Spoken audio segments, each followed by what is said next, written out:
আসসালামু আলাইকুম। Welcome to natural 880। আজকে আমরা একটি কমেন্টসের আনসার দেওয়ার জন্য সাধারণত এই ভিডিওটি তৈরি করা।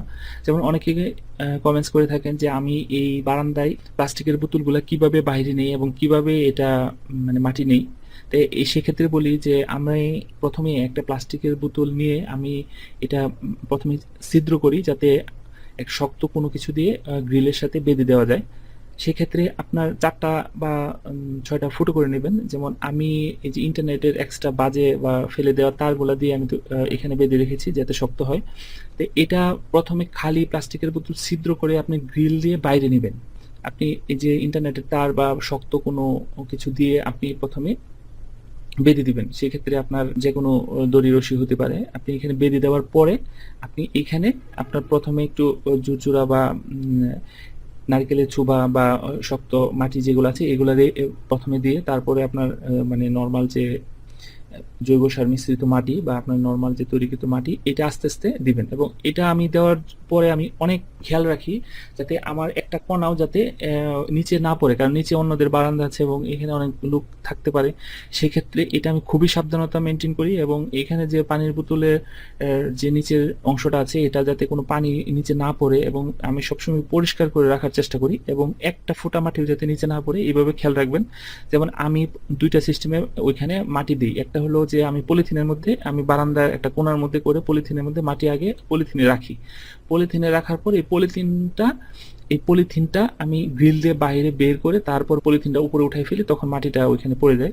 ওই টবের মধ্যে ফেলি যাতে একটা ফোঁটাও নিচে না পড়ে আমার কারো কমপ্লেইন না আসে। সেক্ষেত্রে সতর্ক থাকতে হবে। এবং এভাবেই আমি মাটি রাখার পরে আমি প্রায় ১ সপ্তাহ ভেবে রেখে দিই। তারপরে ১ সপ্তাহ রেখে দেওয়ার পরে এটা মাটিটা ওইখানে মিশ্রিত হওয়ার পরে আমি সাধারণত এখানে গাছ লাগাই বা আমি নতুন কোনো গাছ লাগাইলে এই টবটা আমি অনেকদিন রেখে দিই। আপনি যে জায়গায় ছিদ্রটা করবেন এটা ছিদ্রটার একটু নিচে যাতে মাটিটার লেভেলটা থাকে, কারণ ছিদ্র পর্যন্ত যদি করেন আপনি পানি দিলে এটা পানিটা অন্যের বাসায় বা অন্যের বারান্দায় লেগে যাবে।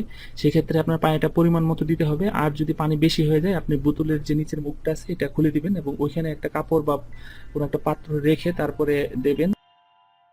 ৫.৫ ফিট লম্বা এই বারান্দাটা। ৫.৫ ফিট বারান্দায় এখানে প্রায় ১৫টির মতো টব আছে। নিচে টবের বাকি অংশটা দিয়ে আমি যে সবজি অথবা নিচে যেমন পুদিনা পাতা, ধনেপাতা এই ধরনের ব্যবস্থা রয়েছে নিচের দিকে।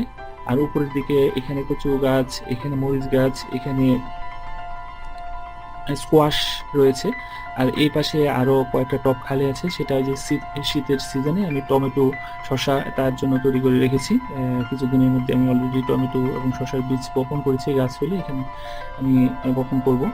যাই হোক, এভাবেই আমার ছোট করে ছাদ বাগান বা বারান্দা বাগান চলছে। আপনাদের যদি কমেন্টস থাকে, কোনো কিছু জানার ইচ্ছা থাকে অবশ্যই কমেন্টস করে জানাবেন এবং নতুন ভিডিও দেখার জন্য অবশ্যই সাবস্ক্রাইব করে আমাদের সাথে থাকবেন। কমেন্টস করার জন্য অগ্রিম ধন্যবাদ। Thank you for watching.